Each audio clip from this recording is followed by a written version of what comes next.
बिस्मिल्लाहिर्रहमानिर्रहीम। नाज़रीन, programme red zone में आपको खुश आमदेद कहते हैं। मैं हूँ आपका मेज़बान मतीन हैदर और हस्ब रिवायत हमारे साथ मौजूद हैं सीनियर तज्ज़िया कार ख्वाजा अब्दुल मतीन साहब। सबसे पहले हम आज जिन मौज़ूआत पे बात करेंगे उनका तारफ़ आपको करा देते हैं। तहरीक इंसाफ का 9 नवंबर को मुल्क गिर एहतजाज का ऐलान और एहतजाजी तहरीक शुरू की जाएगी खैबर पख्तूनख्वा के शहर सवाबी से, जहाँ खैबर पख्तूनख्वा के वज़ीर आला अली अमीन गंडापुर एक अवामी जलसे से खिताब करेंगे और इस नई एहतजाजी तहरीक का मकसद ये है कि बानी PTI की जल्द अज जल्द रिहाई को मुमकिन बनाया जाए और इस हवाले से हुकूमत के ऊपर दबाव डाला जाए। आखिर क्या वजह है कि तहरीक इंसाफ सियासी बातचीत पे यकीन नहीं रखती और सियासी बातचीत की बजाय एहतजाज, तशद्दुद, वायलेंस, गिराव जलाओ, इन तमाम चीज़ों पर यकीन रखती है जो मुल्क की माशी तरक्की, रोज़मर्रा के जो अमूर, कम्युनिकेशन, ट्रांसपोर्टेशन, मामूलात ज़िंदगी इन पुरतशद्दुद सियासत से बहुत मुतासर होते हैं। उसके साथ हम बात करेंगे इंतहाई तशवीशनाक सूरत हाल। आइन के तहत साफ़ आबो हवा हर पाकिस्तानी शहरी का हक है और ये हक को यकीनी बनाना हुकूमत की ज़िम्मेदारी है। लेकिन तशवीश की बात यह है कि इस वक्त लाहौर समेत पंजाब के मुख्तलिफ़ शहरों में जो स्मोक है यानी फ़िज़ाई आलूदगी, वो आलमी अदारा सेहत के जो बेंच मार्क्स हैं, जो उनकी रेड लाइन्स हैं, उससे भी ऊपर जा चुका है। तो पहले ही लाहौर में इस वक्त जो है एनवायरमेंटल एमरजेंसी नाफिज है, लेकिन पंजाब की हुकूमत का कहना है कि जो ये फ़िज़ाई आलूदगी जो लाहौर जिसका सामना कर रहा है, ये भारत से पाकिस्तान आ रही है। जो बचा खचा जो फसलों पंजाब के भारतीय पंजाब के फसलों का जो बचा हुआ मटीरियल जिसे हम स्टबल कहते हैं, उसके जलाने की वजह से लाहौर में धुआं पहुंच रहा है। लेकिन इसके साथ साथ ख़ुद पाकिस्तानी पंजाब के शहरों से भी जो फ़िज़ाई आलूदगी है वो लाहौर की तरफ पहुंच रही है। इसलिए तमाम ऐसी मोटर गाड़ियों, रक्शे, मोटरसाइकिल्स, गाड़ियाँ, ट्रैक्टर जो धुएँ का बायस बनते हैं और तमाम तर ऐसी फैक्ट्रियाँ, कारखाने जो धुआं छोड़ रहे हैं, उनके ऊपर भी फौरी तौर पे पाबंदी आयद कर दी गई है। आखिर इस मसले से हम कैसे निपटेंगे, इसके ऊपर भी बातचीत करेंगे और अपने प्रोग्राम के आखिर में बात करेंगे इंतहाई अहम जो बैनुल-अक़वामी आलमी अमूर, बैनुल-अक़वामी सियासत पे असरअंदाज होने वाले अमरीकी सदारती इंतखाबात जूँ करीब आ रहे हैं। डेमोक्रेट्स की कैमला हैरिस और रिपब्लिकन के डोनाल्ड ट्रंप के दरमियान अल्फाज की जंग जारी। दोनों एक दूसरे के ऊपर जो है वो शदीद इल्ज़ामात लगा रहे हैं। ट्रंप का कहना यह है कि वो बड़ी तादाद में टैक्सों में कमी करेंगे और ख़ास तौर पे छोटे तबके के लिए माशी रिलीफ यानी इकनॉमिक रिलीफ पैकेज का ऐलान करेंगे, जबकि सदारती उम्मीदवार कैमला हैरिस ट्रंप के इन तमाम तर स्टेटमेंट्स को झूठा करार दे रही हैं और कह रही हैं कि वो सिर्फ वोट हासिल करने के लिए अमरीकी वोटर्स को बेवकूफ़ बना रहे हैं। इसके ऊपर हम बात करेंगे कि हकीकत क्या है, अमरीका की मौशी सूरत हाल क्या है, क्या अमरीका का आम आदमी डेमोक्रेट से खुश है या ट्रंप से खुश है। इन तमाम तर मौज़ूआत पर बात करेंगे। ख्वाजा अब्दुल मतीन साहब, जो 9 नवंबर की एहतजाजी तहरीक है, तो कल भी हम इसके ऊपर बात कर रहे थे कि एक पॉलिटिकल डायलॉग होता है। एक सियासी जमात अगर एहतजाज पे यकीन रखती है, लेकिन एहतजाज से पहले वो बातचीत करती है, वो कोई कानूनी रास्ता अख्तियार करती है ताकि हुकूमत के साथ बातचीत की जाए। जो इस वक्त हुकूमत बरसर इक़्तिदार है, इसके भी रहनुमा माजी में जेलों में रह चुके हैं, उस वक्त भी डायलॉग जारी था। और जिस वक्त पाकिस्तान मुस्लिम लीग नून और पाकिस्तान पीपल्स पार्टी जो हैं वो एक दूसरे की बदतरीन हरीफ थीं, ताहम पसे पर्दा फिर भी बातचीत होती थी। आज देखिए कि अगर हम पाकिस्तान की सियासी तारीख को देखें तो एक दूसरे की बदतरीन दुश्मन आज जो है वो कोलिशन पार्टनर बनी हुई हैं। तो क्या वजह है कि तहरीक इंसाफ जो है वो बातचीत पे यकीन नहीं रखती? अच्छा, हुआ ये है कि मतीन अदर साहब कि बिल्कुल दुरुस्त निशानदही की है आपने कि पीपल्स पार्टी और मुस्लिम लीग नून में बड़ी 90 की दहाई में बड़ी खींचातानी रही और ये दोनों जमातें कभी एक दूसरे को इक़्तिदार से निकालती रहीं और तहरीकें भी चलती रहीं। फिर मिसाक जमहूरियत हुआ तो इसके नतीजे में दोनों जमातों ने सबक सीखा है। लेकिन मैं समझता हूँ कि इस मौके पर तीसरी बार जब वो पख्तूनख्वा में हुकूमत है, अली अमीन गंडापुर साहब तीसरे वज़ीर आला हैं, पहले आपको पता था परवेज़ खटक थे, फिर महमूद खान बने वज़ीर आला। अभी अली अमीन गंडापुर को एक कारकर्दगी भी लोगों ने इन पर इत्मीनाद किया है और लैंड स्लाइड विक्ट्री मिली है इनको पख्तूनख्वा में। तो आप वहां कुछ लोग जो जिन्होंने आपको वोट दी उनके लिए भी तो कुछ करें, कारगुजारी भी करें, कोई ऐसा मॉडल सूबा बनाएं ताकि दूसरे सूबों के लोग जो हैं वो इम्प्रेस हो कि पीटीआई तो बड़े काम करने वाली जमात है। तो वो बड़े बड़े काफिले लेके चलते हैं, इस्लामाबाद की तरफ चढ़ाई करने का ऐलान करते हैं, क्रेनें लेके चलते हैं, 1122 की गाड़ियां लेके चलते हैं, तमाम तहसीलदार मशीनरी उनके साथ चलती है। मैं आपको आज एक प्रेडिक्शन करने लगा हूँ, तजिया है बल्कि प्रेडिक्शन तो छोड़िए, प्रेडिक्शन तो नजूमी किया करते हैं कि अब की बार अगर केपीके में पीटीआई ने डिलीवर ना किया, ठीक है, सर्विसेज कुछ ना दिया, ठीक है ना, और अगर इन्होंने ये ना किया तो मैं नहीं समझता कि चौथी बार भी जो केपीके के लोग हैं इन पर इत्मीनाद करें। यही जो रिश्ता रियासत का अफराद के साथ कमजोर हुआ है, जहां लाकानूनियत है, लोगों को उठाया जाना है, चार दीवारी का तकद्दस पमाल होना, ये सारी चीजें हैं, ये भी अपनी जगह हैं। लेकिन इसके साथ साथ जो सबसे अहम चीज है, हुकूमतों से लोग ये तवक्को करते हैं कि ये हमें कुछ डिलीवर करेंगी। कोई यूनिवर्सिटी नहीं बनाएंगे, कुछ जैसे जैसे नहीं, आपको पता यूनिवर्सिटियां माली बहरान का शिकार हैं, कई जामियात के वाइस चांसलर नहीं हैं। हाँ बिल्कुल, ये बात भी पता नहीं 26 में अभी पढ़ रहा था तो उसमें से 26 में से 20 जो यूनिवर्सिटियां आज हैं उनके वाइस चांसलर ही नहीं लगाए, तनख्वाहें देने के पैसे नहीं हैं। आपने एहतजाज भी करे, अपने जो बानी है आपके उसकी रिहाई के लिए भी एक आवश आपने करनी है। लेकिन जो सबसे अहम काम है, जिस पर इत्मीनाद करते हुए लोगों ने वोट देकर आपको मुंतखब किया है, उनको आपने सर्विसेज फराहम करनी, उनको डिलीवर करना है। जो बदकिस्मती से मुझे केपीके में अभी आपको साल होने को है, लेकिन वो नज़र नहीं आता कि उन्होंने इसको संजीदा लिया है। उन्होंने ये समझ लिया है कि हमें जो मैंडेट मिला है वो शोर शराबे का है, एहतजाज का है। मेरे ख्याल में इस रवैश से हटकर उनको हमें संजीदगी से काम करना होगा। शौकत बसरा साहब हमारे साथ मौजूद हैं, सीनियर रहनुमा पाकिस्तान तहरीक इंसाफ। अस्सलाम वालेकुम बसरा साहब, मतीन हैदर और ख्वाजा अब्दुल मतीन। जी वालेकुम सलाम भाई। जी बसरा साहब, ये जो 9 नवंबर की एहतजाजी तहरीक का ऐलान किया गया कि एक मरतबा फिर पाकिस्तान तहरीक इंसाफ गलियों में सड़कों पे एहतजाज करेगी, बानी पीटीआई की रिहाई के लिए हुकूमत पे दबाव डाला जाएगा, कुछ इस हवाले से बताइएगा कि पहले तो जब हम देखते हैं कि गुज़िश्ता कमो बेश 2-3 बरस हो चुके हैं, पीटीआई के इस वक्त मुज़ाकरात के हुकूमत के साथ दरवाजे बिल्कुल बंद हैं कि आखिर ये एक्सट्रीम स्टेप उठाना पड़ा है।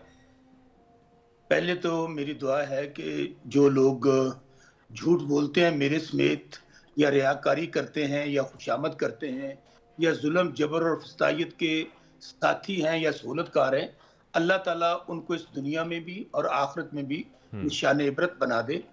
और दूसरी बात आपकी रही, देखें इससे पहले इंतज़ार पंजोता, जो उनका सब कसूर ये है कि वो इमरान खान साहब के वकील हैं और इमरान खान साहब से मिलने के बाद उनकी गुफ्तगू बाहर आके अपने सियासी लीडर को पहुंचाते हैं, जो खान साहब से मिलने की एक्सेस नहीं है। जो कुछ रात उनके साथ हुआ है, जिसकी मैं सोच रहा था पहला सवाल आप मेरे से ये करेंगे कि ये जो पाकिस्तान के अंदर ना किसी की माँ महफूज है, ना बहन महफूज है, ना बेटी महफूज है, जो जंगल का कानून है, कोई आइन नहीं है। और सबसे बढ़कर आप देखें कि जो कुछ फिर अटॉर्नी जनरल जो सुप्रीम कोर्ट के अंदर कानूनी अमूर का सबसे बड़ा नुमाइंदा होता है हुकूमत का, वो जाता है जस्टिस आमर फारूक की अदालत में और कहता है 24 घंटे के अंदर इंतजार पंजोता साहब मिल जाएंगे। इसका मतलब ये है कि ये ना सिर्फ उन अगवाकारों से मिला हुआ था, ये अगवाकारों का सरगना है। हमारा मुतालबा है कि इसको फिलफौर गिरफ्तार किया जाए और ये जो वीडियोस और ये जो टोपी ड्रामा किया गया, नाम उसको मुस्तरद करते हैं, बल्कि चीफ जस्टिस साहब से गुजारिश करेंगे कि खुदारा जो काजी फायज ईसा ने कानून इंसाफ की बर्बादी की, आज भी उसकी कंटिन्यूटी है, इसके ऊपर सो मोटो ले, जुडिशल कमीशन बनाए ताकि इंसाफ के तकाजे पूरे हो सके और सच सामने आ सके। बसरा साहब, जो हुकूमत का मौकफ है कि पुलिस ने तो आपने सवाल करे, एक मिनट मैं आपको सुन रहा था, आप जिस तरह की गुफ्तगू फरमा रहे थे, अल्लाह ताला आपको सच बोलने की तौफीक दे। मैंने स्टार्ट में यही बात कही थी। अच्छा, जहां तक केपी की आपने बात कही, उसके हवाले से सूरत ये है कि आज पाकिस्तान में सिर्फ एक सियासी जमात है जिसका नाम तहरीक इंसाफ है।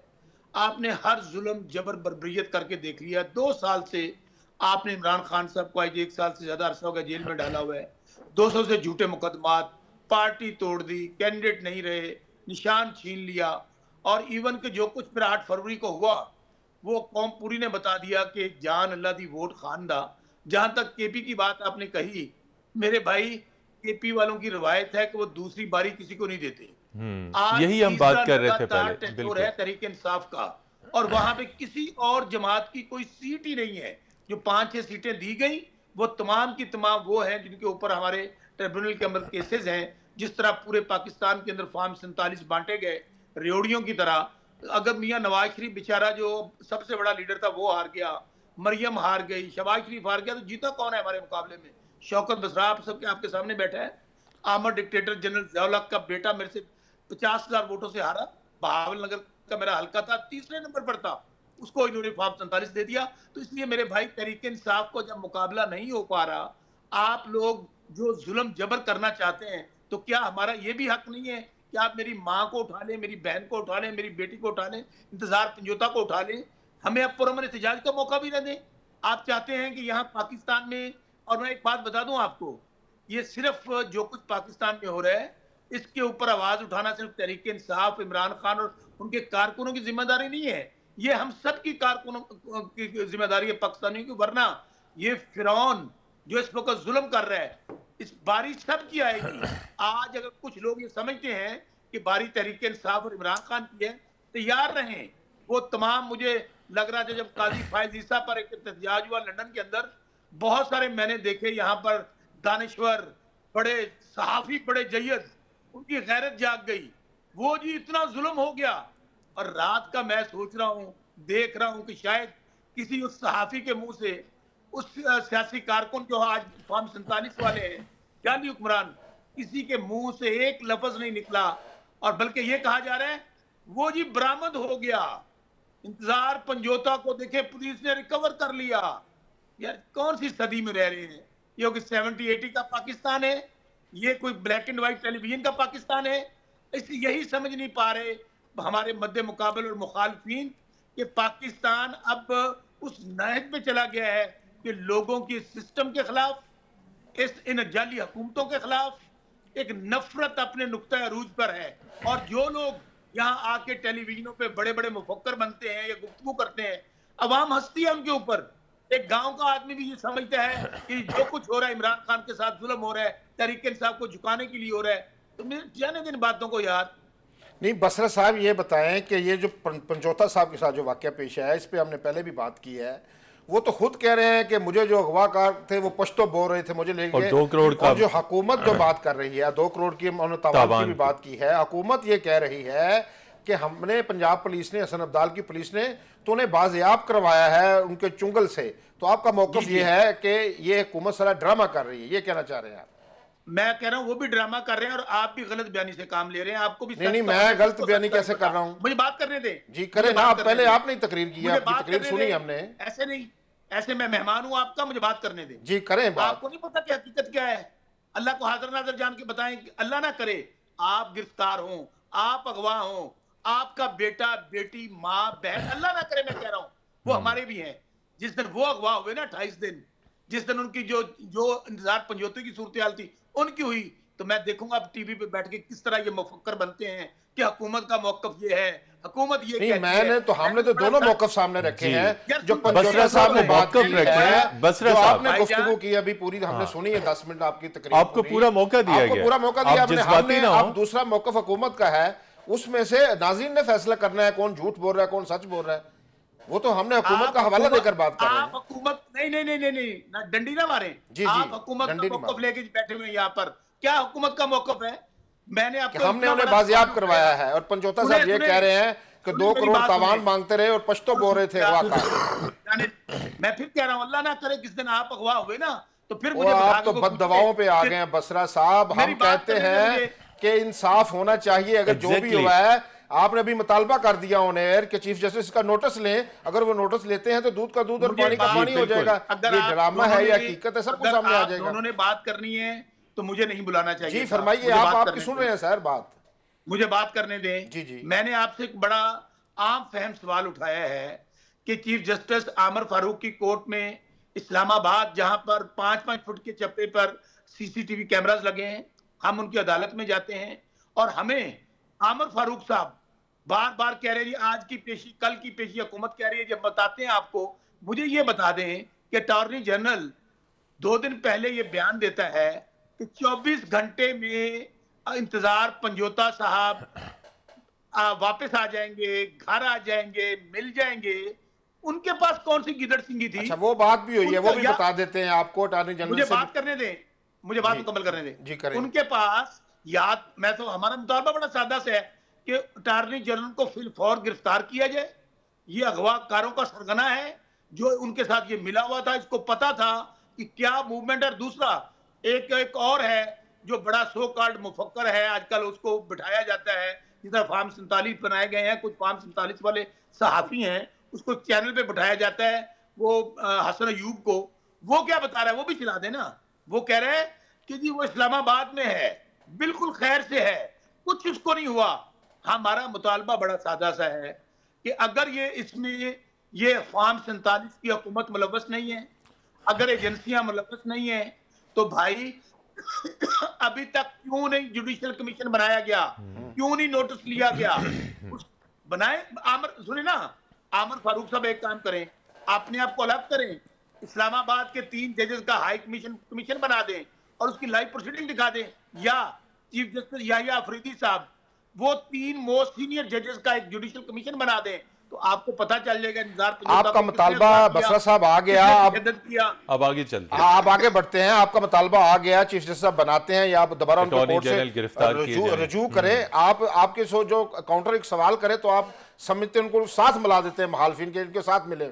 हमने आपके सामने एक तस्वीर का दूसरा रुख रखते हैं। आपने पूरी बात की, हमने सुनी, नाज़रीन ने भी सुन ली। अब ये बताएं कि कहा यह जा रहा है पीटीआई के जो लोग कह रहे हैं, लतीफ़ कोसर साहब ने भी बात की कि अगर ट्रंप, क्योंकि अमेरिका के इंतखाबात हो रहे हैं कि वो दोस्त रहे हैं इमरान खान के, तो पीटीआई की लगता है कि जो अमेरिका के इंतखाबात में बड़ी दिलचस्पी है और क्या तो वहाँ बड़ी लॉबिंग भी की गई है, और लॉबिंग भी है, लॉबिंग भी बहुत डेमोक्रेट्स ने भी जो 60 के करीब कांग्रेसमैन है उन्होंने भी खत लिखा है, और अभी आपको रिपब्लिकन से भी बड़ी उम्मीदें हैं। ये उम्मीदें क्यों इतनी गहरी हैं पीटीआई की डोनाल्ड ट्रंप के साथ?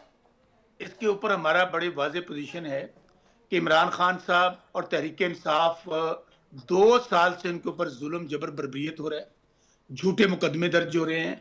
हद तो ये है कि खान साहब की बेगम बुशरा बीबी जो घरेलू खातून है, इमरान खान साहब को तोड़ने के लिए, उनको झुकाने के लिए, उनसे डील करने के लिए उन तक को जेल में डाल दिया गया। इद्दत में निकाह जैसा घटिया मुकदमा दर्ज हुआ, वो 9 महीने बाद जेल से बाहर आई। उनके मुतालिक कहा गया कि वो खान साहब के खिलाफ वादा माफ गुलाब बनेंगी। आज भी इमरान खान साहब जब जेल से बाहर केसेस खत्म होते हैं तो राना सनाउल्लाह कहता है, एहसन इकबाल कहता है कि हम कोई ना कोई मुकदमा उन पर डाल देंगे ताकि वो जेल में रहें। मेरे भाई, कोई किसी से डील नहीं करेंगे, किसी से जिस तरह शरीफों और जरदारियों का हमेशा वतीरा रहा है, ये 2 महीने पकड़े जाते हैं, अपनी करप्शन और लूट मार की वजह से सारे एहसासे बाहर होते हैं, डील करते हैं और मुल्क से बाहर भाग जाते हैं।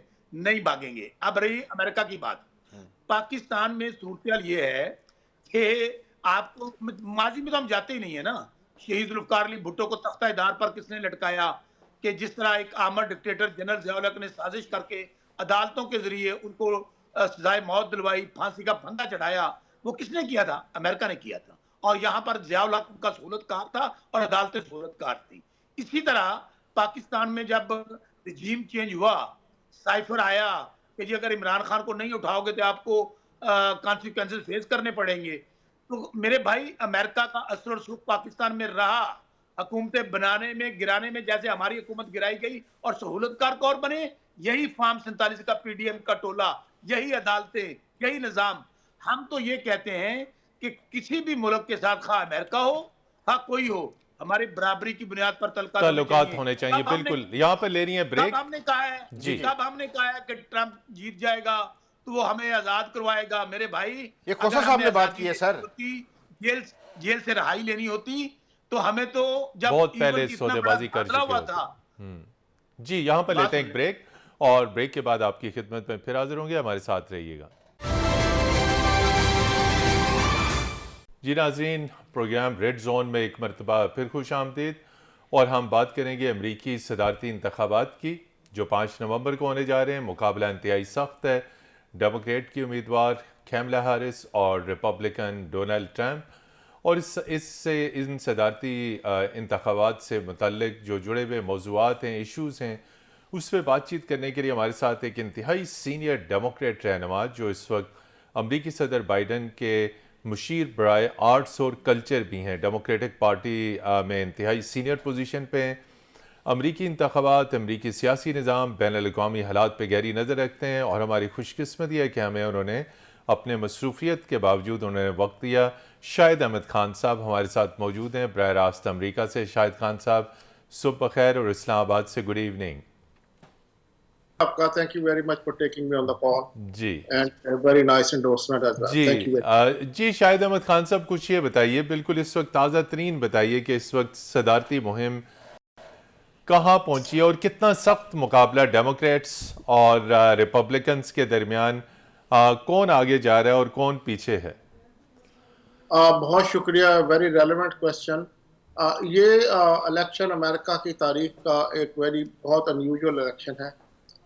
दोनों कैंडिडेट हैं वो पोल्स में तकरीबन बराबर हैं। कामला हारिस की 2-3 पॉइंट्स की लीड है इन सर्टेन एरियाज, लेकिन वो भी इनसिग्निफिकेंट है इसलिए कि स्टैटिस्टिकल एरर जो पोल्स में होता है 4 से 5% का होता है।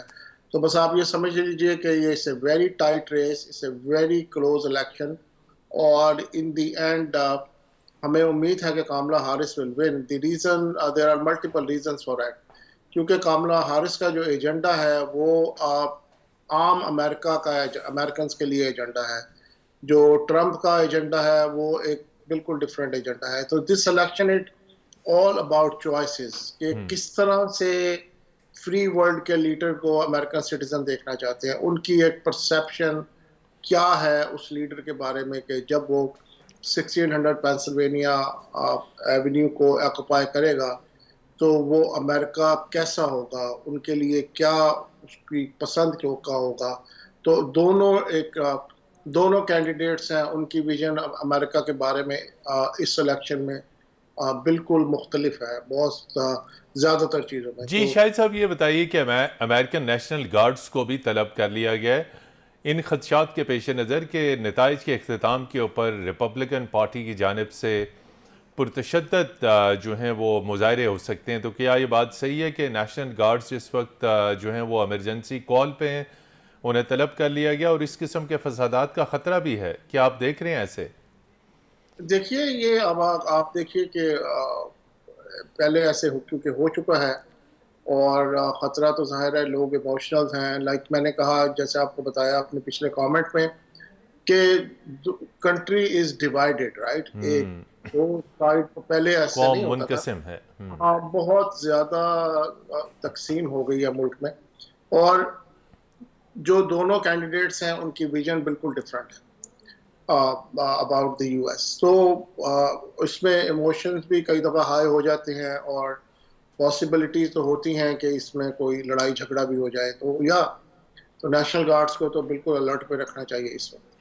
जी शाहिद खान साहब, ये बताइएगा कि जैसे कि आपने कहा कि अभी 50-50 सूरत हाल है, बड़ा कड़ा मुकाबला है डेमोक्रेट्स में भी रिपब्लिकन के दरमियान, लेकिन पिछला जो तजर्बा रहा है, जो दौर है, अभी मैं तजिए पढ़ रहा था कुछ बैनुल-अक़वामी को, डोनाल्ड ट्रंप जब उन्होंने इक़्तिदार संभाला था तो कुछ ऐसे लगता था जो इत्तदाल पसंद तबका है अमेरिका में, वो उसमें भी बड़े तहफ़्ज़ात पाए जाते हैं, अभी भी पाए जाते हैं कि एक जब अगर आए वो जज्बातियत उनमें बहुत ज़्यादा है। तो बहुत ज़्यादा दुनिया भी इस हवाले से कि उनका जो रवैया है जिसकी पेशगोई नहीं की जा सकती, जब मर्ज़ी वो हाइपर हो जाते हैं, मीडिया के हवाले से पाबंदियाँ भी लगी।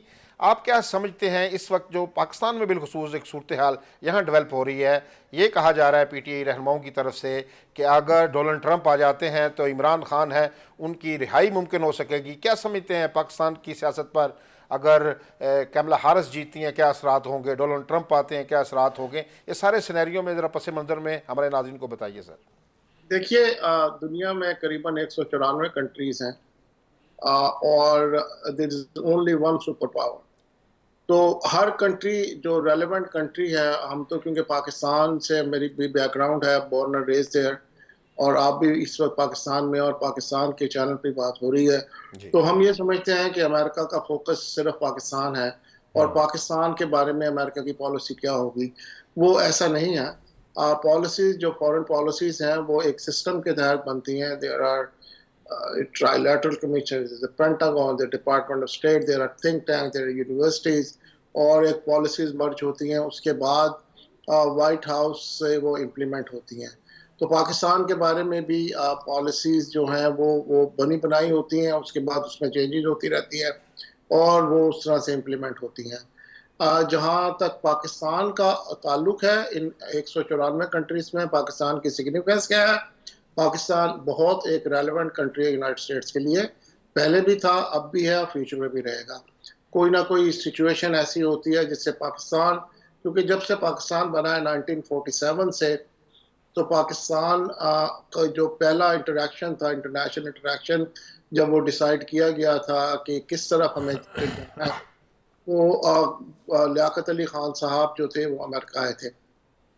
तो पाकिस्तान की एक लॉन्ग टर्म रिलेशनशिप है यूएस से. पाकिस्तान की डेवलपमेंट में from day one till today America का बहुत हाथ रहा है. ये तरबेला डैम्स और ये एग्रीकल्चर यूनिवर्सिटीज़ और पाकिस्तान की जो डिफेंस फोर्सेस हैं और सिक्योरिटी ऑपरेटर्स हैं और पाकिस्तान की जो टेक्नोलॉजिकल एज है ओवर अदर नेबर्स, ऐसा ही रहेगा. ये ताल्लुक कभी आपको लगेगा बढ़ गया, कभी आपको लगेगा कम हो गया, लेकिन उसकी कोई सिग्निफिकेंस नहीं है इतनी ज़्यादा, क्योंकि इस वक्त भी अमेरिका पाकिस्तान को बहुत ज़्यादा सपोर्ट कर रहा है सिक्योरिटी की वजह से. एंड पाकिस्तान के अवाम के लिए USAID इज़ वेरी एक्टिव. अभी $300 मिलियन की टर्बाइंस लगाई हैं, LG की टर्बाइन, जनरल इलेक्ट्रिक की तरबेला डैम में. पाकिस्तान के जो रिलीजियस साइट्स हैं, जो हिस्टोरिक साइट्स हैं, उनके डेवलपमेंट के लिए बहुत काम हो रहा है. तो वो तो अमेरिका पाकिस्तान के लिए करता ही रहेगा और पाकिस्तान की एक रेलेवेंस हमेशा रहेगी. अब जो आपका अगला जो उसमें कमेंट सवाल था जिसके बारे में आप मुझसे कमेंट कहते हैं, जी सर, उसकी कोई नहीं है, कोई सिग्निफिकेंस नहीं है कि किसी के आने से और पाकिस्तान की पॉलिटिकल लीडरशिप में कोई एक सिग्निफिकेंट फिगर जो है उसके ऊपर कोई फेवरेबल उस पर एक्शन होगा. असर नहीं हो सकता जी. ना कभी थी, ना कभी है, ना कभी रहेगी, क्योंकि अमेरिका जो है, अमेरिका की जो पोजीशन होती है वो पाकिस्तान के अवाम के लिए होती है, ना कि फॉर ए स्पेसिफिक लीडर. जी, हमारे साथ मौजूद थे अमरीकी डेमोक्रेटिक पार्टी के रहनुमा शाहिद अहमद खान. शाहिद अहमद खान साहब, बहुत बहुत शुक्रिया आपका. नाजरीन, यहाँ पर लेते हैं एक ब्रेक और ब्रेक के बाद आपकी खिदमत में फिर हाजिर होंगे.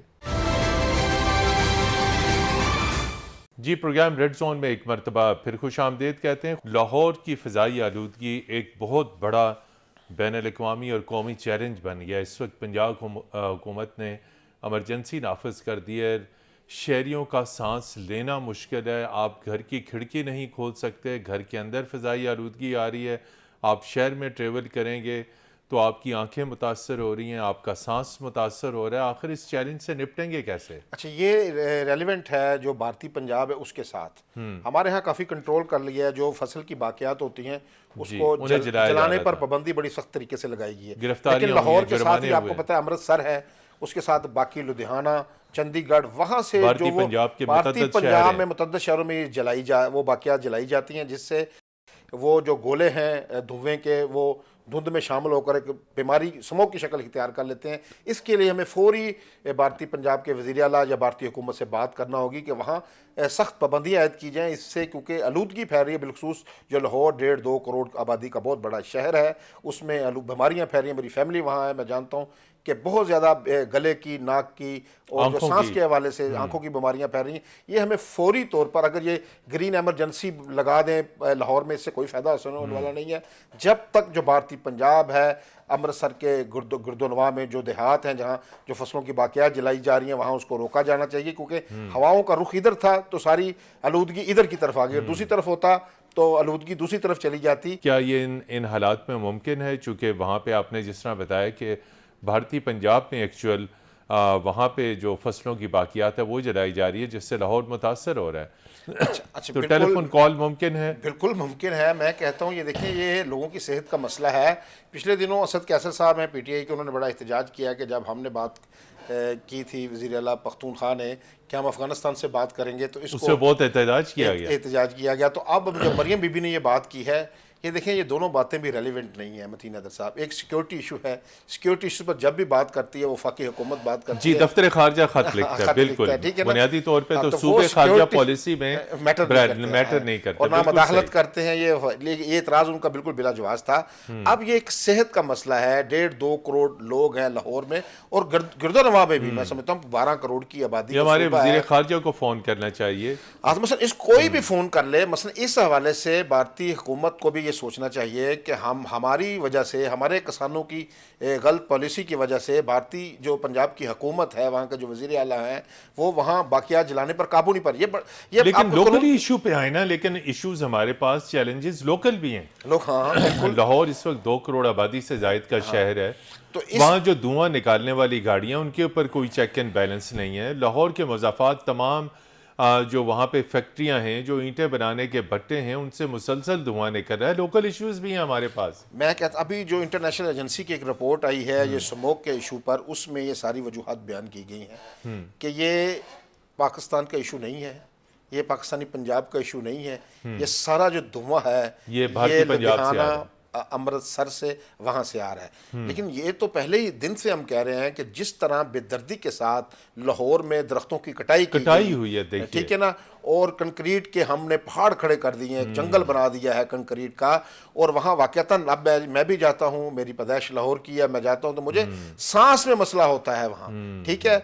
तो ये तो करना ही करना है। आपने बना दिए, सीमेंट के पहाड़ खड़े कर दिए, प्लाजे पे प्लाजे बना दिए, ये तो आपको करना है। दरख्त लगाएं वहाँ, और जो धुआं छोड़ने वाली गाड़ियाँ, जैसे आपने कहा, कोई कॉम्प्रोमाइज ना हो उस पे मसलन देखिए, अभी कहा गया था वो हम ग्रीन ट्रांसपोर्ट की पॉलिसी लेकर आ रहे हैं, इन पर फौरी अमल होना चाहिए। जो बिल्कुल जो पब्लिक ट्रांसपोर्ट है, ठीक है, जो बड़ी गाड़ियां हैं, ऐसी इलेक्ट्रिक गाड़ियों की बात की गई थी, वो भी जितनी भी पॉलिसी बनानी है, हमें हर साल जब ये सर्दियां शुरू होती हैं तो स्मोक के मसले का सामना करना पड़ता है। बड़ी बदकिस्मती की बात है। चीज़ें मतीन अदर साहब पहले से एडवांस की जाती हैं। हाँ, प्लानिंग एडवांस में की जाती अभी है। आपके सर पर स्मोक आ गया, अभी आप खत लिखेंगे, ये हर साल, मतलब ये 4था-5वां साल है हम देख रहे हैं कि मुसलसल स्मोक का चैलेंज आ रहा है। तो इस हवाले से जो पंजाब की हुकूमत है, उसको भी कोई अपनी पॉलिसी रिव्यू करनी चाहिए। अभी से पॉलिसी मुतल्लिका डिपार्टमेंट्स हैं वहाँ पे, माहौलियात का मिनिस्टर है, एनवायरमेंटल प्रोटेक्शन एजेंसी है, लेकिन ये इदारे कुछ नहीं कर रहे। देखें, मसलन का ये सारी विजन की बात है ना। मतलब जब हमारे सर पर पड़ जाती है तो हम भागना शुरू कर देते हैं, कुछ इश्तिहारात छाप देते हैं बस। जो अखबारात में इश्तिहार आ गए, कैंपेन शुरू होगी जी, लोगों को आगाही भी ज़रूरी है। मैं समझता हूँ कि जो माहौलियात का इशू इतना बड़ा इंटरनेशनल इशू बनता जा रहा है, मौसमियाती जो तब्दीलियाँ आ रही हैं, और इक्तिसादी तरक्की जीरो है अगर हम इस चैलेंज पे काबू ना पा सके। इस हवाले से मेरी पंजाब हुकूमत से भी दरखास्त होगी और वफाकी हुकूमत से भी, निसाब में इनका एक चैप्टर शामिल करें, लोगों को सेंसिटाइज करें, अवेयरनेस दें। लेकिन जो हुकूमत के करने के काम है वो हुकूमत ने जी, ये भी है लाहौर में और पंजाब के शहरों में कि ओपन जो गार्बेज है, फुजला जिसे हम कहते हैं, कूड़ा करकट, उसे जला दिया जाता है। हाँ, ये नहीं जलाना चाहिए। जो ऐसी गाड़ियाँ उनको बंद किया जाए और ऐसी ट्रांसपोर्ट की पॉलिसी बनाई जाए जिससे कम से कम इलेक्ट्रिक व्हीकल्स अभी आ रही हैं, अभी पॉलिसी बनाने का ऐलान भी किया गया था। लेकिन मैं समझता हूँ इस साल जो हम स्मोक का सामना कर रहे हैं, खुदा के लिए इस वर्ष को ऐसी पॉलिसी बनाए कि अगले साल हमें इस स्मोक से निजात मिले। बिल्कुल। और जहाँ तक स्मोक का ताल्लुक है, जो एनवायरनमेंट की पॉलिसीज़ हैं, जो वफाकी सतह पे, जो सूबाई सतह पे एनवायरनमेंट से निपटने वाले जो इदारे हैं, उनको मुतहर्रिक होना होगा, प्रोएक्टिव रोल अदा करना होगा, ताकि स्मोक पे हम काबू पा सकें और अपने शहरियों को एक साफ़ सुथरी आबो हवा फराम कर सकें। ख्वाजा अब्दुल मतीन साहब, आपका बहुत शुक्रिया। प्रोग्राम रेड जोन की टीम को मतीन हैदर के साथ इजाज़त दीजिए। खुदा हाफिज़।